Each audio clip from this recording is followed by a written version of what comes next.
Good evening. This was the scene last night after what officials describe as a catastrophic explosion in Lakeview. A man is fighting for his life and his wife is dead.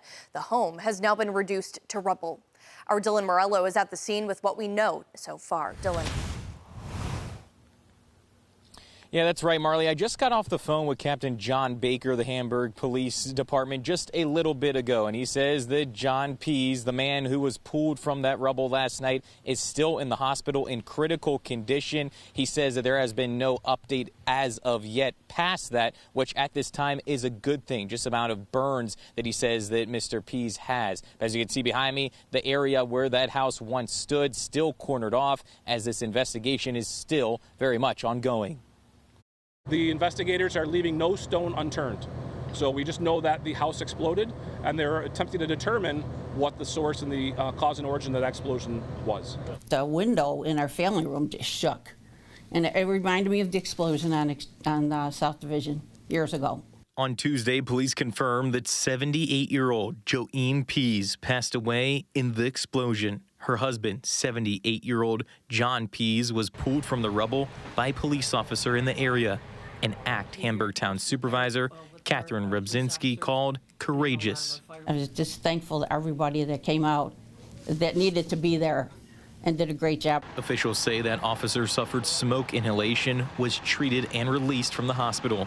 As the investigation into what caused the explosion continues, former Buffalo Fire investigator Edwin Ortiz tells us it could take weeks to get the full picture. It's just putting it back together depending on the size of the house and how safety it is to get in there and, you know, to stabilize every room as much as possible. You interview everybody. You interview the neighbors to see if anybody's found any natural gas. You contact National Fuel, tell us if any surge, any problems. Ortiz explained that after responding to multiple cases like this before as a captain, you can sometimes tell the cause based on the destruction. Usually a lot of times they can tell you clues, you know, like if it's propane, I believe propane is heavier in the air, so the explosion will be lower. Natural gas, I believe it's lighter than air, so it goes up. But this here, it took out the whole house. Supervisor Rebzinski tells us that the Pease couple frequented the town of Hamburg Senior Center and were members of a great community. Yeah, I live about 2 blocks away from this house. Everybody's just really, you know, coming together. And Lakeview's a very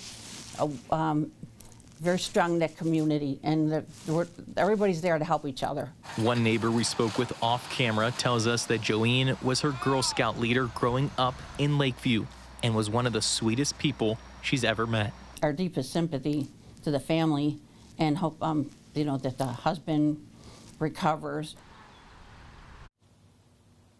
Now, this continues to be a developing story. A lot of questions still left unanswered, like how, in fact, this house was totally exploded and destroyed. We, of course, will have more and details as they come in, both on air and online, WIVB.com.